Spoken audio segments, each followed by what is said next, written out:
Assalamualaikum warahmatullahi wabarakatuh. Nama saya Aslina binti Husin. Bekerja di Pustakaan Universiti Malaya sebagai pustakawan. Pada malam ini saya ingin berkongsi tips dan panduan dalam penulisan puisi. Apa yang saya boleh sharekan dan apa yang saya dapati daripada pengalaman orang-orang lama seperti Cikgu Awang Abdullah, seperti penulis Tasawuf Khairi Anwar, dan ramai lagi beberapa penulis puisi yang lain. Okey, jadi apa yang saya boleh ulaskan tips dan panduan ini, pertamanya ialah pengalaman atau pembacaan yang banyak. Kita perlukan untuk penulisan puisi yang baik. Okey, daripada pembacaan tersebut kita akan mendapat idea. Okey, daripada idea tersebut kita boleh olah menjadi salah satu puisi yang lebih cantik lagi. Okey, dengan susun penceritaannya, dengan olahannya, dengan rimanya, dengan bait-baitnya. Okey, dan seterusnya ialah kita dari segi pengalaman, iaitu pengalaman atau imbau kisah-kisah lama. Okey, daripada imbau kisah-kisah lama, zaman-zaman kita belajar, zaman-zaman kita berada bersama keluarga, itu boleh diambil sebagai salah satu sebagai tips, okey, untuk menulis puisi. Sama juga kita ingin menulis sebuah karangan atau novel. Ada setengah tu, contoh Khadijah, penulisnya Khadijah Ibrahim yang saya pernah baca, jauh di mata dekat disayang. Okey, ceritanya banyak berkisar kepada isu-isu masyarakat. Okey, pada segi puisinya adalah pengalaman atau imbau kisah-kisah lama ataupun imbau pengalaman-pengalaman sepanjang kita meniti hari-hari kehidupan yang akan datang. So daripada pengalaman atau imbau tersebut kita akan dapat idea untuk menulis puisi. Okey. Dan tips yang lain ialah, tips yang ketiga ialah melalui kajian atau penyelidikan. Contohnya kita membuat satu kertas kerja, satu assignment yang diberi oleh pensyarah kita. Okey, berkenaan dengan puisi moden. Contohlah saya boleh sharekan yang saya ambil daripada salah satu puisi Guruku Pelitaku. Okey, ku ikuti sudah langkah kaki ini, membawaku menuju lorong-lorong tak berujung. Namun selalu ku dengar sang pelita memanggilku, dengan untaiannya sang pelita menuntunku. Kerana pelita ku keluar dari lorong, kerana pelita ku dapat meraih cita-cita. Tahukah engkau, ada pelita yang selalu ku ingat. Itu adalah salah satu contoh puisi yang bertajuk Guruku Pelitaku, yang bertemakan masyarakat.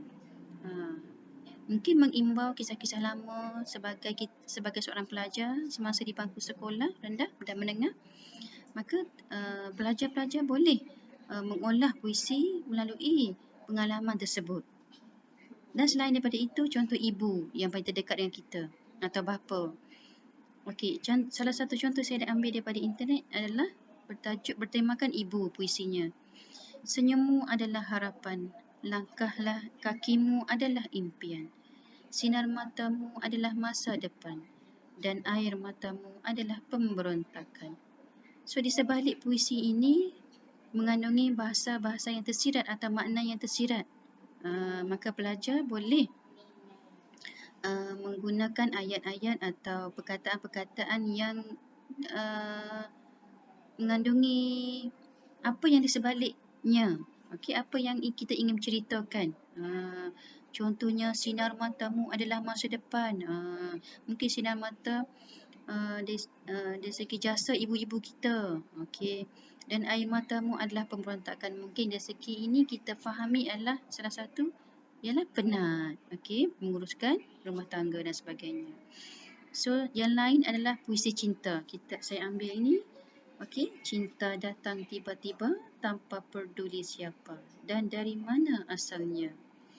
Cinta tak pernah memilih walau berkeping-keping pedih. Tetap tersenyum tanpa aroma sedih. Kerana cinta yang sebenarnya menerima apa adanya. Sebab dan syarat tiada dalam cinta. Okey, ini contoh puisi cinta ni, cinta datang tiba-tiba. Okey. Maknanya mungkin masa kita bukan kata cinta ini cinta antara dua orang insan. Ini mungkin adalah cinta kepada Tuhan ataupun cinta kepada negara kita. Okey. Contohnya yang ini kita boleh katakan sebagai cinta kepada negara. Okey. Maknanya contoh semasa hari kemerdekaan, okey, ia akan datang tiba-tiba tanpa peduli siapa. Okey, dan dari mana asalnya. Okey, contohnya sempena hari merdeka, apa yang kita perlu, apa yang kita ingati. Mungkin perjuangan pejuang-pejuang kita yang terkorban. Okey, kita boleh lahirkan ataupun kita boleh realisasikan melalui bentuk puisi sebegini. Okey, dan ia mengatakan cinta tak pernah memilih. Walau berkeping-keping pedih, tetap tersenyum tanpa aroma sedih. Mungkin pengorbanan pejuang tersebut tidak dapat kita bayangkan betapa berjasanya mereka demi mendapat sebuah kemenangan atau kemerdekaan bagi negara kita Malaysia. Kerana cinta yang sebenarnya menerima apa adanya, sebab dan syarat tiada dalam cinta. Maka ini adalah salah satu bentuk puisi cinta yang kita boleh jadikan sebagai tips untuk menulis puisi. Dan bila kita lihat kembali puisi cinta ini, cinta datang tiba-tiba, rimanya sama. Rimanya akhirnya sama. Cinta datang tiba-tiba tanpa peduli siapa dan dari mana asalnya. Yang rangkap kedua, cinta tak pernah memilih walau berkeping-keping pedih, tetap tersenyum tanpa aroma sedih. Rangkap ketiga, kerana cinta yang sebenarnya menerima apa adanya, sebab dan syarat tiada dalam cinta. Itu yang dimaksudkan dalam puisi cinta. Okey, rima akhirnya sama, hash hash hash, Okey, so ini tips-tips yang kita boleh jadikan, kita boleh jadikan sebagai panduan lah, okey, dalam menulis puisi. Okey, apa sebenarnya dimaksudkan dengan puisi sebenarnya? Saya lupa untuk mendefinisikan puisi sebenarnya. Okey, puisi ini adalah bentuk karya sastera dari hasil ungkapan dan perasaan penyair dengan bahasa yang terikat irama, matra, rima, penyusunan lirik dan bait serta penuh makna. Memang penuh makna kalau puisi cinta tersebut. Puisi berkenaan dengan ibu, puisi berkenaan dengan guruku, pelitaku. Okey. So, kita ada dua sebenarnya puisi. Puisi lama dan puisi moden. Puisi lama ni berbentuk anonim atau tidak diketahui penyairnya. Okey. Ciri-ciri terikat seperti jumlah baris tiap bait, jumlah kata tiap baris, rima atau persamaan bunyi dan irama. Manakala puisi moden boleh ditakrifkan sebagai bentuk puisi yang tidak lagi terikat oleh aturan jumlah baris, rima atau ikatan lain yang umumnya digunakan dalam puisi lama. Contohnya pemuisi yang tersohor Khairil Anwar. Okey, maka pelajar boleh cuba mencari dalam internet dan sebagainya penulisan oleh Khairil Anwar. Mungkin banyak tips-tips lain yang boleh dikongsikan oleh beliau. Okey. Dan lagi, apa lagi tips yang saya boleh kongsikan di sini? Yang pertama tadi adalah melalui proses pembacaan. Yang kedua, pengalaman atau imbau kisah lama. Yang ketiga, kajian atau penyelidikan. Penyelidikan ni banyak sebenarnya. Kita boleh mengaksesnya ataupun mencari atau perolehi daripada perpustakaan ataupun daripada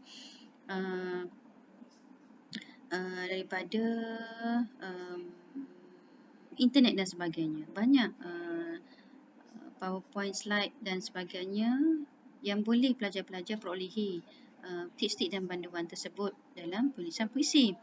Contohnya apa yang saya telah dapati daripada salah satu buku yang berada di Pustaka Universiti Malaya. Pengarangnya adalah Lim Swee Tin. Okey. Tajuk buku tersebut adalah Penulisan Puisi, Kreativiti, Praktik dan Diskusi. Tahun penerbitan ini 2014, diterbitkan di Kuala Lumpur dan penerbitnya adalah Utusan Publication dan Distribution Sdn Bhd. Maka dengan pembacaan atau pendidikan atau kajian yang kita buat sama ada di lapangan ataupun di perpustakaan ataupun daripada sumber internet, daripada YouTube dan sebagainya, daripada pemerhatian tersebut, maka pelajar boleh memperolehi tips-tips ataupun idea untuk menulis puisi. Selain daripada itu, tipsnya adalah kita perlukan tema. Okey. Apa yang penting ialah tema. Adakah tema subjeknya ialah berkenaan dengan masyarakat? Adakah berkenaan dengan patriotik seperti yang saya sampaikan dalam bentuk puisi tadi, puisi cinta, puisi terhadap negara, patriotik, puisi terhadap ketuhanan atau puisi terhadap guru, seorang guru. Okey. So ini adalah tips-tips yang pelajar-pelajar boleh dapat daripada poin-poin yang telah saya kongsikan tadi. Okey. Selepas kita mendapat idea ataupun gambaran untuk menulis puisi, maka kita boleh luahkan dalam bentuk penulisan, sama ada dengan menulis di kertas catatan ataupun kita terus naib dalam laptop dan sebagainya. Okey, jadi idea yang kita ingin sampaikan boleh terus catat dalam penulisan tersebut. Okey, maka ia dipanggil sebagai draft. Draft ini adalah tidak murni lagi, maka kita perlukan pemurnian. Kita cantikkan lagi, kita edit. Contohnya dari segi rimanya kita samakan A ataupun hash dan I. Okey. So dengan pemurnian itu, maka puisi akan lebih cantik dan bila kita bacakan ia akan lebih jelas. Contoh guruku pelitaku yang saya bacakan tadi. Ku ikuti sudah langkah kakiku ini, membawaku menuju lorong-lorong tak berujung. Namun selalu ku dengar sang pelita memanggilku, dengan untaiannya sang pelita menuntunku. Okey, maka rimanya ada I, ada G, ada U. Okey. Kerana pelitaku ku keluar dari lorong, kerana pelitaku dapat meraih cita-cita. Tahukah engkau, ada pelita yang selalu ku ingat. Ada maksud daripada puisi tersebut. Dan rimanya adalah berbeza. G, A, U dan T. Maka ini kita perlu perhalusi lagi. Ada berbagai bentuk puisi yang kita boleh dapati daripada penulisan tersebut. Okey. Dan selepas kita murnikan, maka ia akan terbentuk kepada sajak yang siap. Okey. Sajak yang siap ni mempunyai diksi. Ia ada rima akhir atau rima akhir yang samalah. Okey. Ia ada personifikasi, ia ada kiasan. Kiasan ni maksudnya kita bandingkan dengan benda-benda. Contohnya yang tadi, sajak tadi, puisi tadi. Puisi guruku pelitaku. Okey. Ku ikuti sudah langkah kakiku ini, membawaku menuju lorong-lorong tak berujung. Namun selalu ku dengar sang pelita memanggilku. Apa? Kiasannya ialah sang pelita. Sang pelita boleh diingat sebagai cahaya yang sanggup menerangi seluruh alam. Okey. Kerana pelita ku keluar dari lorong. Maksudnya kita sebelum ini kita tidak mengetahui pelbagai ilmu, maka dengan adanya guru mendidik kita, maka kita akan lebih mengetahui sesuatu yang kita tidak ketahui sebelum ini. Itu yang dimaksudkan kiasan. Kita bandingkan dengan sesuatu benda lah, sang pelita sebagai ibarat sebagai seorang guru. Contohnya yang tadi, puisi cinta. Cinta datang tiba-tiba tanpa peduli siapa dan dari mana asalnya. Contoh ini cinta puisi terhadap negara kita. Okay, cinta tak pernah memilih walau berkeping-keping pedih. Perjuangan seorang pejuang demi menegakkan keadilan dan mencapai sebuah kemerdekaan. Dan sajak siap juga dipanggil yang mempunyai juga simbol warna kesesuaian. Contohnya warna putih. Warna putih dianggap sebagai suci. Mungkin puisinya berbentuk bayi. Okey, engkau ibarat kain putih. Engkau ibarat kain putih.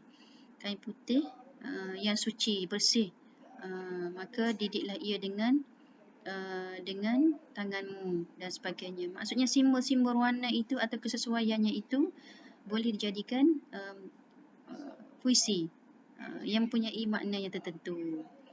Dan akhirnya adalah sisip kata asing. Sisip kata asing ni mungkin berbentuk sayonara. Okey, sayonara mungkin bahasa Jepun lah kan, bahasa Jepun. Sawadee-krap bahasa Thailand ataupun we shall overcome. So maksudnya mungkin kita boleh tambah ada kata asing. Ini banyak lagi sebenarnya puisi-puisi, bentuk-bentuk puisi yang kita boleh dapati daripada pelbagai sumber. Contohnya daripada internet, sumber YouTube-nya daripada pembacaan buku. Contoh saya kongsikan tadi, pengarang Lim Swee-tin berkenaan penulisan puisi, kreativiti, praktik dan diskusi. Mungkin banyak lagi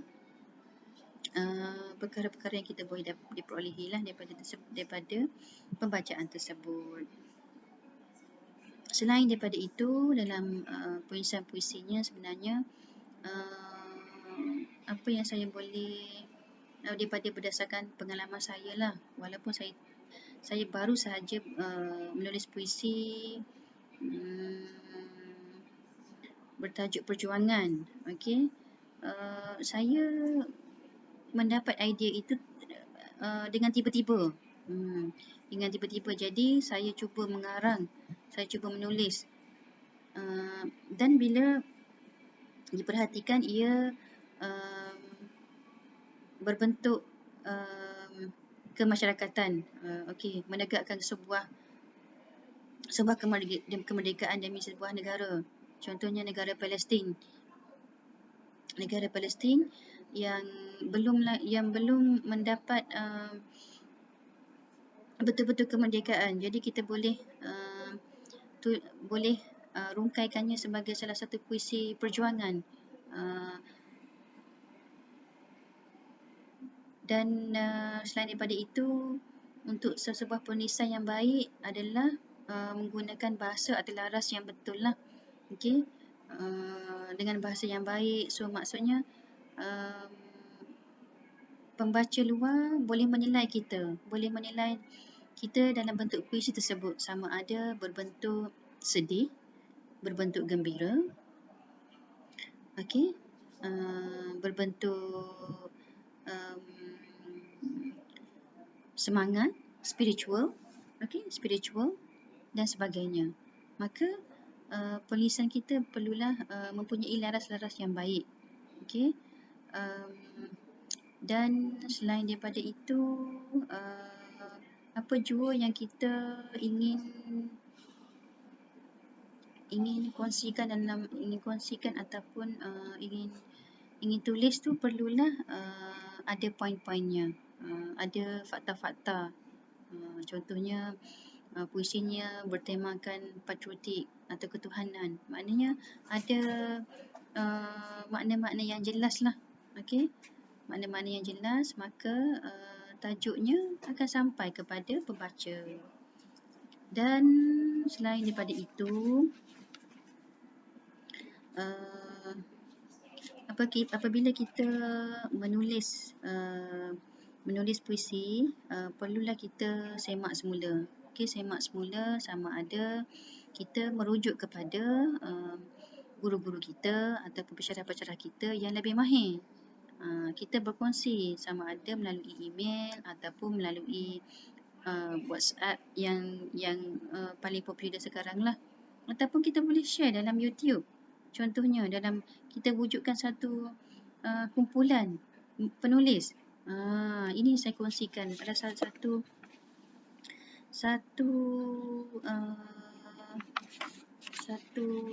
persatuan pena Persatuan Penulis Nasional Malaysia.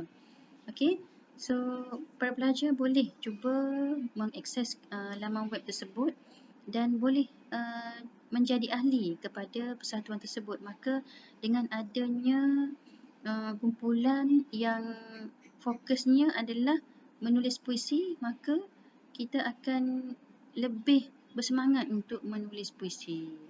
Sebab kita dikelilingi oleh rakan-rakan yang minat terhadap puisi tersebut.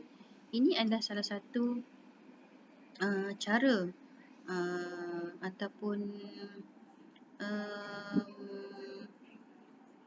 strategi lah untuk mendapat tips dan panduan dalam penulisan puisi.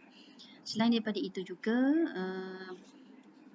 apa yang saya boleh kongsikan dari segi pengalaman dalam tulisan dalam bentuk puisi ataupun majalah adalah pengalaman saya bekerja lah. Contohnya saya bekerja sebagai pustakawan, makanya saya akan bercerita mengenai proses-proses kerja yang saya alami di perpustakaan tersebut. Contohnya bengkel pengkatalogan dan penggelasan. Jadi daripada bengkel tersebut saya akan membuat laporan terhadap bengkel tersebut. Jadi saya akan masukkan siapa penceramahnya, hari, tarikh, masa dan siapa penceramah yang menyampaikan syarahan pada hari tersebut. Maka daripada situ ia merupakan langkah awal untuk kita minat dalam bidang penulisan ini. Dan saya juga ada explore dalam internet kumpulan-kumpulan penulis yang lebih fokus kepada penulisan puisi. Okey, kebetulan bila saya berjumpa dengan Dr. Suryani ini melalui WhatsApp lah. Sebenarnya saya terjumpa melalui salah satu iklan seingat saya berkenaan dengan penulisan wakaf. Jadi saya rasa peminat. Walaupun tulisan saya berbentuk laporan, pihak editor dan pihak penganjur menerima tulisan saya, mungkin tulisan saya berbentuk ilmiah. Maknanya saya boleh berkongsi pengalaman saya semasa saya berkunjung ke salah satu pondok di Nalatiwak, Thailand. Pondok yang berpendidikan Islam, maknanya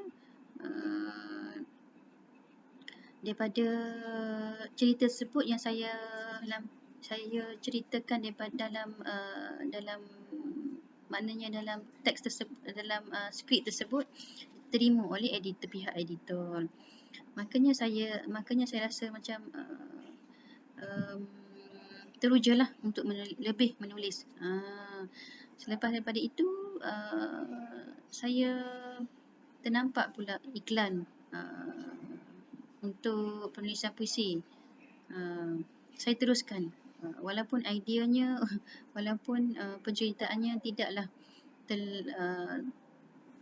tidaklah maknanya peringkat-peringkat penyair yang lebih-lebih hebat lah, contoh Hairi Anwar ataupun Dr. Suryani Uthman sendiri yang lebih pakar dalam bidang tersebut. Makanya dengan begitu maka kita dapat mendapat idea untuk menulis dan banyak sebenarnya kalau segi dalam YouTube sendiri pelajar boleh explore tips-tips yang lain. Contoh yang saya ambil tadi, yang saya share tadi, tipsnya adalah daripada Cikgu Awang Abdullah. Cikgu Awang Abdullah ni dia bercerita tentang asas penulisan sajak yang baik part 3. So maksudnya pelajar-pelajar boleh explore detail lagi lah. Okey, maknanya kita jangan tunggu ilmu. Yang pertamanya, kita perlukan lebih banyak pembacaan. Yang kedua ialah pengalaman. Yang ketiga ialah kajian atau penyelidikan. Yang keempat ialah apa yang nak ditulis. Tulis tu adalah tema dia lah. Subjeknya masyarakat, patriotik dan ketuhanan. Ini saya revise balik tips-tips panduan penulisan puisi tersebut. Okey. Sebenarnya banyak lagi yang boleh kita explore untuk mendapat lebih banyak idea lah dalam penulisan puisi. Okey. Banyak contoh-contoh puisi moden, puisi lama. Kalau pelajar-pelajar pergi ke mana-mana perpustakaan, contohnya perpustakaan Kuala Lumpur ataupun Padanan Perpustakaan Awam Selangor ataupun sekarang kan PKPP di Selangor, wilayah persekutuan, mungkin pelajar boleh menggunakan mendapatkan bahan melalui e-book secara percuma. Maksudnya melalui internet lah. Itu adalah strategi yang boleh saya cadangkan lah buat masa ini. Tetapi selepas PKPB tamat, mungkin pelajar-pelajar boleh pergi mana-mana perpustakaan. Sebenarnya kita ada banyak bahan yang berkaitan dengan puisi sebenarnya. Yang lebih dekat adalah Dewan Bahasa dan Pustaka. Kita ada perpustakaan di situ. So pelajar boleh berjumpa dengan pustakawan di Dewan Bahasa dan Pustaka untuk mendapat sumber yang berkaitan dengan tips-tips dan panduan menulis puisi. Selain daripada itu, banyakkan lagi cubaan-cubaan untuk menulis lah. Jangan tunggu sampai nak dapat ilham baru nak menulis. Maknanya kita kena ada mindset yang betul ataupun jadual yang betul. Selepas daripada itu, barulah kita susun apa yang perlu kita buat, apa yang perlu kita, maknanya do and don'ts lah. Apa yang kita perlu buat untuk lebih fokus kepada menulis puisi ini sebenarnya. Okay?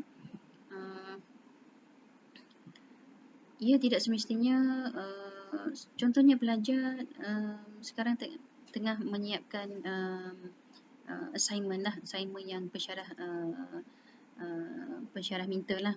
So jadi susun jadual, susun masa kita dengan betul.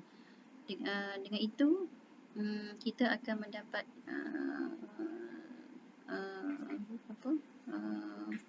masa yang sesuai lah untuk menulis.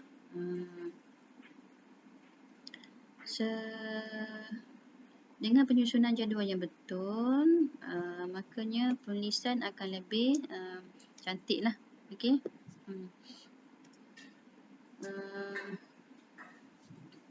Selain daripada tu, pengalaman, persatuan, sama ada kita mendapat sumber-sumber internet, sumber bacaan. Selain daripada itu, kita boleh sharekan dengan rakan-rakan sekuliah kita. Cuba kita baca puisi masing-masing. Maksudnya kita cuba bagi pendapat ataupun komen.